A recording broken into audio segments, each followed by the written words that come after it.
ಕುಂಭ ರಾಶಿಯವರೇ, ನಿಮ್ಮ ಜೀವನದಲ್ಲಿ ಒಂದು ಮಹತ್ವದ ಘಟ್ಟ ಸಮೀಪಿಸುತ್ತಿದೆ. ಮುಂದಿನ ಸುಮಾರು 40 ದಿನಗಳು ನಿಮ್ಮ ಭವಿಷ್ಯದ ದಿಕ್ಕನ್ನೇ ಮರುರಚಿಸುವ ಶಕ್ತಿಯನ್ನು ಹೊಂದಿವೆ. ಇಷ್ಟು ಕಾಲ ನೀವು ಎದುರಿಸಿದ ನಿರಾಶೆಗಳು, ಅವಮಾನಗಳು, ಆರ್ಥಿಕ ಒತ್ತಡಗಳು ಮತ್ತು ಮನಸ್ಸಿಗೆ ನೋವು ತಂದ ಘಟನೆಗಳು ಈಗ ನಿಧಾನವಾಗಿ ಹಿಂದೆ ಸರಿಯುವ ಕಾಲ ಬಂದಿದೆ. ನೀವು ತಾಳ್ಮೆಯಿಂದ ಹೊತ್ತುಕೊಂಡ ಭಾರ, ಯಾರಿಗೂ ತಿಳಿಯದಂತೆ ಮಾಡಿದ ಪರಿಶ್ರಮ ಮತ್ತು ಮೌನವಾಗಿ ಸಹಿಸಿದ ಕಷ್ಟ ಎಲ್ಲವೂ ಈಗ ಫಲ ನೀಡಲು ಸಿದ್ಧವಾಗಿದೆ.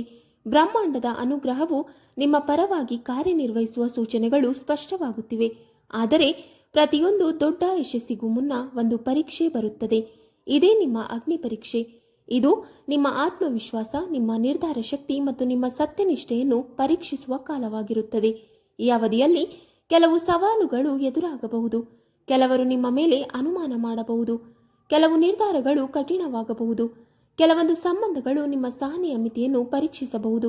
ಆದರೆ ನೀವು ಶಾಂತವಾಗಿ ಬುದ್ಧಿವಂತಿಕೆಯಿಂದ ನಡೆದುಕೊಂಡರೆ ಈ ಪರೀಕ್ಷೆಯನ್ನು ಯಶಸ್ವಿಯಾಗಿ ದಾಟಬಹುದು. ಈ 40 ದಿನಗಳು ನಿಮ್ಮ ಜೀವನದ ರಥವನ್ನು 2 ದಿಕ್ಕುಗಳಲ್ಲಿ ಒಂದಕ್ಕೆ ಕರೆದೊಯ್ಯಬಹುದು. ಒಂದು ದಿಕ್ಕು ಸ್ವರ್ಣ ಶಿಖರದತ್ತ, ಇನ್ನೊಂದು ದಿಕ್ಕು ಮತ್ತೆ ಕತ್ತಲೆಯತ್ತ. ಆಯ್ಕೆ ನಿಮ್ಮ ಕೈಯಲ್ಲಿದೆ. ನಿಮ್ಮ ನಂಬಿಕೆ, ನಿಮ್ಮ ಧೈರ್ಯ ಮತ್ತು ನಿಮ್ಮ ಕರ್ಮವೇ ನಿಮ್ಮನ್ನು ಮೇಲಕ್ಕೆತ್ತಲಿದೆ. ಆದ್ದರಿಂದ ಈ ಸಮಯವನ್ನು ಗಂಭೀರವಾಗಿ ತೆಗೆದುಕೊಳ್ಳಿ. ಆತ್ಮ ಪರಿಶೀಲನೆ ಮಾಡಿ, ದೇವರ ನಂಬಿಕೆಯನ್ನು ಬಲಪಡಿಸಿ ಮತ್ತು ನಿಮ್ಮ ಗುರಿಯತ್ತ ದೃಢವಾಗಿ ಹೆಜ್ಜೆ ಇಡಿ. ನಿಮ್ಮ ಸಮಸ್ಯೆಗಳ ಪರಿಹಾರ ನಿಮ್ಮೊಳಗೆ ಇದೆ. ಅದನ್ನು ಅರಿತುಕೊಳ್ಳುವ ಸಮಯ ಇದು. ಕಳೆದ ಕೆಲವು ವರ್ಷಗಳು ಕುಂಭ ರಾಶಿಯವರಿಗೆ ನಿಜಕ್ಕೂ ಸಹನೆಯ ಪರೀಕ್ಷೆಯಾಗಿದ್ದವು. ಇದರ ಮೂಲ ಕಾರಣವಾಗಿ ನ್ಯಾಯ ಮತ್ತು ಕರ್ಮದ ಪ್ರತೀಕವಾಗಿರುವ ನಿಮ್ಮ ರಾಶಿಯಲ್ಲಿ ಸಂಚರಿಸುತ್ತಿದ್ದದ್ದು ಸಾಡೆ ಸಾತಿಯ ಪ್ರಭಾವದಲ್ಲಿ ಪ್ರತಿಯೊಂದು ಕೆಲಸವೂ ವಿಳಂಬವಾಗುವುದು. ಕೊನೆಯ ಕ್ಷಣದಲ್ಲಿ ಅವಕಾಶಗಳು ಕೈತಪ್ಪುವುದು ಸಾಮಾನ್ಯವಾಗಿತ್ತು. ಶನಿ ಸುಮ್ಮನೆ ಕಷ್ಟ ನೀಡುವುದಿಲ್ಲ. ಅವನು ನಮ್ಮ ಕರ್ಮಗಳಿಗೆ ತಕ್ಕ ಪಾಠವನ್ನು ಕಲಿಸುತ್ತಾನೆ. ಈ ಅವಧಿಯಲ್ಲಿ ನೀವು ಮನಸ್ಸಿನಿಂದಲೂ ದೇಹದಿಂದಲೂ ಕುಗ್ಗಿದ್ದೀರಿ. ನಂಬಿದವರಿಂದಲೇ ನಿರಾಶೆ ಅನುಭವಿಸಿದ್ದೀರಿ. ಅಪ್ರತೀಕ್ಷಿತ ಮೋಸಗಳು ಮತ್ತು ಅಪವಾದಗಳು ನಿಮ್ಮ ಆತ್ಮವಿಶ್ವಾಸವನ್ನು ಕದಡಿವೆ. ಸಮಾಜದಲ್ಲಿ, ಕೆಲಸದ ಸ್ಥಳದಲ್ಲಿ ಮತ್ತು ಸಂಬಂಧಗಳಲ್ಲಿ ಎದುರಾದ ಅವಮಾನಗಳು ನಿಮ್ಮನ್ನು ಒಳಗಿಂದ ಒಳಗೆ ಜರ್ಜಿತಗೊಳಿಸಿದವು. ಆದರೆ ಈ ಎಲ್ಲವೂ ನಿಮ್ಮನ್ನು ಇನ್ನಷ್ಟು ಬಲಿಷ್ಠನಾಗಿಸಲು ನಡೆದ ಪ್ರತಿಕ್ರಿಯೆಯೇ ಆಗಿತ್ತು. ಈ ವರ್ಷದ ಆರಂಭದಲ್ಲಿ ಶನಿದೇವರ ವಕ್ರದೃಷ್ಟಿ ಎಷ್ಟಿತ್ತೆಂದರೆ, ಆರ್ಥಿಕವಾಗಿ ಹೇಳುವುದಾದರೆ ಕೈಯಲ್ಲಿ ಹಣ ನಿಲ್ಲುತ್ತಲೇ ಇರಲಿಲ್ಲ. ಒಂದು ಕಡೆಯಿಂದ ಹಣ ಬಂದರೆ ಮತ್ತೊಂದು ಕಡೆಯಿಂದ ಅದಕ್ಕಿಂತ ದೊಡ್ಡ ಖರ್ಚು ಕಾದಿರುತ್ತಿತ್ತು. ವ್ಯಾಪಾರ ವ್ಯವಹಾರಗಳಲ್ಲಿ ನಷ್ಟದ ಮೇಲೆ ನಷ್ಟ, ಹೂಡಿಕೆಗಳಲ್ಲಿ ಮೋಸ, ಸಾಲದ ಹೊರೆ ದಿನದಿಂದ ದಿನಕ್ಕೆ ಹೆಚ್ಚಾಗುತ್ತಾ ಹೋಯಿತು. ಬಡತನದ ಬೇಗ ನಿಮ್ಮನ್ನು ಇನ್ನಿಲ್ಲದಂತೆ ಕಾಡಿತು. ಅಂತಿಮ ಹಂತದ ಸಾಡೆ ಸಾತಿ ಎಂದರೆ ಹೀಗೆ ಕೌಟುಂಬಿಕ ಜೀವನವು ಸಹ ನೆಮ್ಮದಿಯಿಂದ ಇರಲಿಲ್ಲ. ಸಣ್ಣ ಸಣ್ಣ ವಿಷಯಗಳಿಗೂ ಮನೆಯಲ್ಲಿ ದೊಡ್ಡ ಜಗಳಗಳು, ಗಂಡ ಹೆಂಡತಿಯರ ನಡುವೆ ಅಪನಂಬಿಕೆ, ವಿರಸ, ಮಕ್ಕಳ ಆರೋಗ್ಯ ಮತ್ತು ಅವರ ವಿದ್ಯಾಭ್ಯಾಸದ ಕುರಿತಾದ ಚಿಂತೆ ನಿಮ್ಮನ್ನು ರಾತ್ರಿ ನಿದ್ದೆ ಇಲ್ಲದಂತೆ ಮಾಡಿತ್ತು. ಇದಕ್ಕೆಲ್ಲ ಕಾರಣ ಕೇವಲ ನಿಮ್ಮ ಪ್ರಯತ್ನದ ಕೊರತೆ ಆಗಿರಲಿಲ್ಲ, ಬದಲಾಗಿ ಪ್ರತಿಕೂಲ ಗ್ರಹಗಳ ಸಂಚಾರವೇ ಆಗಿತ್ತು. ಆದರೆ ನೆನಪಿಡಿ, ಕತ್ತಲೆಯ ನಂತರ ಬೆಳಕು ಬಂದೇ ಬರುತ್ತದೆ. ನಿಮ್ಮ ಪರೀಕ್ಷೆಯ ಕಾಲ ಇಲ್ಲಿಗೆ ಮುಗಿಯುತ್ತಿದೆ. ಆತ್ಮೀಯ ಕುಂಭ ರಾಶಿಯವರೇ, ಇನ್ನು ಮುಂದಿನ 40 ದಿನ ನಿಮ್ಮ ಜೀವನದ ಸುವರ್ಣ ಯುಗ ಆರಂಭವಾಗುವ ಮುನ್ಸೂಚನೆಯನ್ನು ನೀಡಲಿದೆ. ದೇವಗುರು ಬೃಹಸ್ಪತಿಯ ಕೃಪಾ ಕಟಾಕ್ಷ ಮತ್ತು ಇತರ ಶುಭ ಗ್ರಹಗಳ ಸಂಚಾರವು ನಿಮ್ಮ ಜೀವನದ ಪ್ರತಿಯೊಂದು ಕ್ಷೇತ್ರದಲ್ಲೂ ಅದ್ಭುತ ಬದಲಾವಣೆಗಳನ್ನು ತರಲಿದೆ. ಇಷ್ಟು ದಿನ ಕೆಲಸದ ಸ್ಥಳದಲ್ಲಿ ನೀವು ಅನುಭವಿಸುತ್ತಿದ್ದ ಒತ್ತಡ, ಮೇಲಾಧಿಕಾರಿಗಳಿಂದ ಬರುತ್ತಿದ್ದ ಕಿರಿಕಿರಿ, ಸಹೋದ್ಯೋಗಿಗಳ ಅಸಹಕಾರ ಎಲ್ಲವೂ ಈಗ ದೂರವಾಗಲಿದೆ. ನಿಮ್ಮ ಕೆಲಸದ ಶ್ರದ್ಧೆ ಮತ್ತು ಪ್ರಾಮಾಣಿಕತೆಯನ್ನು ಎಲ್ಲರೂ ಗುರುತಿಸಲಿದ್ದಾರೆ. ಬಹುಕಾಲದಿಂದ ನಿರೀಕ್ಷಿಸುತ್ತಿದ್ದ ಪ್ರಮೋಷನ್, ಸಂಬಳ ಹೆಚ್ಚಳದಂತಹ ಸಿಹಿ ಸುದ್ದಿಗಳು ನಿಮ್ಮನ್ನು ಹುಡುಕಿಕೊಂಡು ಬರಲಿವೆ. ನಿಮ್ಮ ಜವಾಬ್ದಾರಿ ಹೆಚ್ಚಾಗಲಿದೆ. ಸಮಾಜದಲ್ಲಿ ನಿಮ್ಮ ಗೌರವ ಸ್ಥಾನಮಾನ ವೃದ್ಧಿಯಾಗಲಿದೆ. ನಿರುದ್ಯೋಗಿ ಯುವಕ ಯುವತಿಯರಿಗೆ ಅವರ ಅರ್ಹತೆಗೆ ತಕ್ಕಂತ ಅತ್ಯುತ್ತಮ ಉದ್ಯೋಗಾವಕಾಶಗಳು ಲಭಿಸಲಿದೆ. ದೇಶದಲ್ಲಿ ಉದ್ಯೋಗ ಮಾಡಲು ಪ್ರಯತ್ನಿಸುತ್ತಿರುವವರಿಗೆ ಯಶಸ್ಸು ಕಟ್ಟಿಟ್ಟ ಬುತ್ತಿ. ಈಗಾಗಲೇ ಶನಿಯು ತನ್ನ ವಕ್ರದೃಷ್ಟಿಯನ್ನು ಮುಂದಿನ ರಾಶಿಗೆ ಬೀರುತ್ತಿದ್ದಾನೆ. ನಿಮ್ಮ ಸಾಡೆ ಸಾತಿಯ ಎಲ್ಲ ಹಂತಗಳು ಇಲ್ಲಿಗೆ ಮುಗಿದು ಹೋಗಿದೆ.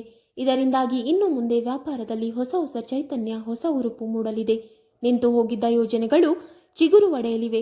ಹೊಸ ಗ್ರಾಹಕರು ನಿಮ್ಮನ್ನು ಹುಡುಕಿಕೊಂಡು ಬರಲಿದ್ದಾರೆ. ಪಾಲುದಾರಿಕೆ ವ್ಯವಹಾರದಲ್ಲಿ ಉತ್ತಮ ಲಾಭಾಂಶವನ್ನು ಕಾಣುವಿರಿ. ಹೊಸ ಹೂಡಿಕೆಗಳನ್ನು ಮಾಡಲು ಇದು ಅತ್ಯುತ್ತಮ ಸಮಯ. ಅನಿರೀಕ್ಷಿತ ಮೂಲಗಳಿಂದ ಅದು ಲಾಟರಿಯಾಗಿರಬಹುದು. ಪಿತ್ರಾರ್ಜಿತ ಆಸ್ತಿಯಾಗಿರಬಹುದು ಅಥವಾ ಹಳೆಯ ಹೂಡಿಕೆಯಿಂದ ಬಂದ ಲಾಭಾಂಶವಾಗಿರಬಹುದು. ದೊಡ್ಡ ಮಟ್ಟದ ಧನಾಗಮನವಾಗಲಿದೆ. ಬಹುದಿನಗಳಿಂದ ವಾಪಸ್ ಬಾರದ ನೀವು ಕೊಟ್ಟಿದ್ದ ಸಾಲವು ಈಗ ಅನಿರೀಕ್ಷಿತವಾಗಿ ಮರಳಿ ನಿಮ್ಮ ಕೈ ಸೇರಲಿದೆ.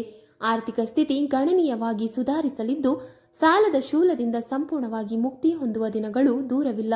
ಮನೆಯಲ್ಲಿ ಸಂತೋಷ, ಸಂಭ್ರಮ ಮತ್ತು ನೆಮ್ಮದಿಯ ವಾತಾವರಣ ನಿರ್ಮಾಣವಾಗಲಿದೆ. ನಿಮ್ಮ ಮಾತುಗಳಿಗೆ ಬೆಲೆ ಸಿಗಲಿದೆ. ಗಂಡ ಹೆಂಡತಿಯರ ನಡುವೆ ಇದ್ದ ಸಣ್ಣ ಪುಟ್ಟ ಮನಸ್ತಾಪಗಳು, ಅಪನಂಬಿಕೆಗಳು ದೂರವಾಗಿ ಅನನ್ಯತೆ, ಪ್ರೀತಿ, ವಿಶ್ವಾಸ 100ರಷ್ಟು ಹೆಚ್ಚಾಗಲಿದೆ. ಅವಿವಾಹಿತರಿಗೆ ಉತ್ತಮ ಸಂಬಂಧಗಳು ಕೂಡಿ ಬಂದು ಕಂಕಣ ಭಾಗ್ಯ ನೆರವೇರಲಿದೆ. ಕುಟುಂಬದ ಸದಸ್ಯರೊಂದಿಗೆ ಯಾತ್ರೆ, ಪ್ರವಾಸ ಕೈಗೊಳ್ಳುವ ಯೋಗವಿದೆ. ಮಕ್ಕಳ ವಿದ್ಯಾಭ್ಯಾಸದಲ್ಲಿ ಅದ್ಭುತ ಪ್ರಗತಿ ಕಂಡುಬರಲಿದೆ. ಅವರ ಏಕಾಗ್ರತೆ ಹೆಚ್ಚಾಗಿ ಪರೀಕ್ಷೆಗಳಲ್ಲಿ ಉನ್ನತ ಶ್ರೇಣಿಯಲ್ಲಿ ಉತ್ತೀರ್ಣರಾಗಲಿದ್ದಾರೆ. ಇದು ನಿಮಗೆ ಹೆಚ್ಚಿನ ಸಂತೋಷ ಮತ್ತು ಹೆಮ್ಮೆಯನ್ನು ತರಲಿದೆ. ಸಂತಾನ ಭಾಗ್ಯಕ್ಕಾಗಿ ದೀರ್ಘಕಾಲದಿಂದ ಕಾಯುತ್ತಿರುವ ದಂಪತಿಗಳಿಗೆ ಮುಂದಿನ 2 ತಿಂಗಳೊಳಗೆ ವೈದ್ಯರಿಂದ ಶುಭ ಸುದ್ದಿ ಸಿಗುವ ಯೋಗವಿದೆ. ವರ್ಷಗಳಿಂದ ಎಳೆದಾಡುತ್ತಿದ್ದ ಕೋರ್ಟ್ ಕಚೇರಿ ವ್ಯಾಜ್ಯಗಳು ನಿಮಗೆ ಅನುಕೂಲಕರವಾಗಿ ದಿಢೀರವೆಂದು ಬಗೆಹರಿಯಲಿವೆ. ನ್ಯಾಯ ನಿಮ್ಮ ಪರವಾಗಿ ನಿಲ್ಲಲಿದೆ. ಆಸ್ತಿ ಸಂಬಂಧಿತ ಸಮಸ್ಯೆಗಳಿಗೆ, ಅಣ್ಣ ತಮ್ಮಂದಿರ ನಡುವೆ ಜಗಳಗಳಿಗೆ ಶಾಶ್ವತ ಪರಿಹಾರ ಸಿಕ್ಕಿ ನೆಮ್ಮದಿಯ ನಿಟ್ಟುಸಿರು ಬಿಡುವಿರಿ. ಆತ್ಮೀಯ ಕುಂಭರಾಶಿಯವರೇ, ಜೀವನವೆಂದರೆ ಕೇವಲ ಸುಖದ ಸುಪ್ಪತ್ತಿಗೆ ಅಲ್ಲವೇ? ಈ ಎಲ್ಲ ಅದ್ಭುತ ಸಕಾರಾತ್ಮಕ ಬದಲಾವಣೆಗಳ ಮಧ್ಯೆ ನಿಮ್ಮನ್ನು ಪರೀಕ್ಷಿಸಲು, ನಿಮ್ಮ ವಿವೇಕವನ್ನು ಅಳೆಯಲು ಒಂದು ಅತ್ಯಂತ ಕಠಿಣವಾದ ಸವಾಲು ಎದುರಾಗಲಿದೆ.